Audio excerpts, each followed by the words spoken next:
আসসালামু আলাইকুম। কেমন আছেন আপনারা সবাই? আমরা আলহামদুলিল্লাহ সবাই ভালো আছি।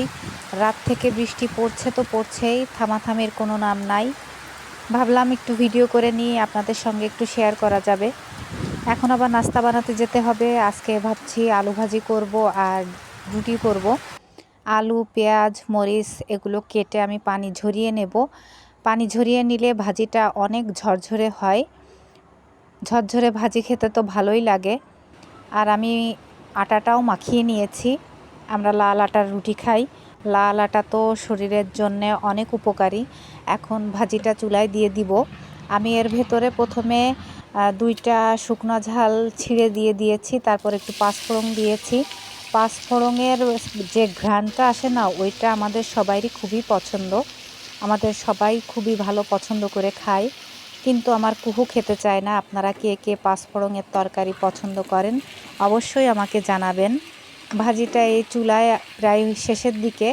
আমি এখন রুটিগুলো বেলে নিব, এক এক করে বেলে নিব আর ছেঁকে নিব। তাতে আমার ভাজিটাও গরম থাকবে আর রুটিটাও গরম থাকবে। গরম গরম নাস্তা করার তো একটা মজাই আলাদা। রুটিগুলো আমি এই যে এক এক করে বেলে ছেঁকে নিচ্ছি। ভাজিটা আমার নামিয়ে নেব এখন। আমি এর ভেতরে আবার একটু গাজরও কুচি করে দিয়েছি, দেখতেও ভালো লাগবে, খেতেও ভালো লাগবে। রুটিটা আমার এই যে ভালোই আলহামদুলিল্লাহ মাশাল্লাহ ফুলেছে। ফুলা রুটি খাওয়ার তো মজাই অন্যরকম। ভাজিটা আমি নামিয়ে রেখে ডিমগুলো ভেজে নিব, সাথে ডিম পোস্টও করে নেব। যার যেটা পছন্দ সে সেইটা খাবে।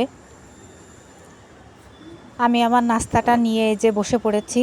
আমি ডিম পোস্ট নিয়েছি, ভাজি আর একটা রুটি নিয়েছি। তারপরে আমি 1 কাপ চা বানিয়ে নিব। যারা চা খান তারা তো জানেন 1 কাপ চা মানে হচ্ছে সারাদিনের এনার্জি। আর যারা খান না তারা তো খানই না। এর ভেতরে কথার বাবা আবার এসে বলছে 2টা আম কেটে দাও। এই আমগুলো আমার খালামণি পাঠিয়েছে। অনেক আম পাঠিয়েছে। আমি এইভাবে ঝাঁকাই করে, ঝুড়িতে করে, খাঞ্চাই করে রেখে দিয়েছি। মাশাল্লাহ অনেক মিষ্টি আমগুলো, আলহামদুলিল্লাহ খুবই মজা আমগুলো খেতে। এগুলো ওনার বাগিচার আম।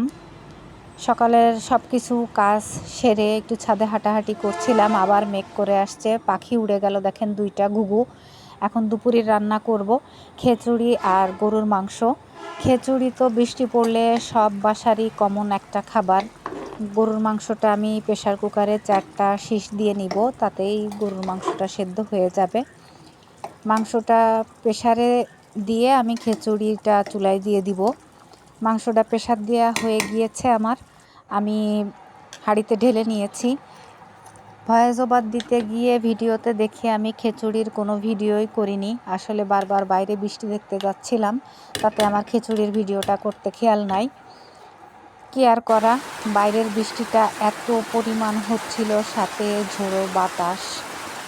যাই হোক, সবাই ভালো থাকবেন, আমাদের জন্য দোয়া করবেন। আর আমার ব্লগ ভিডিওগুলো যদি ভালো লেগে থাকে অবশ্যই লাইক, কমেন্ট, সাবস্ক্রাইব করে আমার পাশে থাকবেন। আল্লাহ হাফেজ।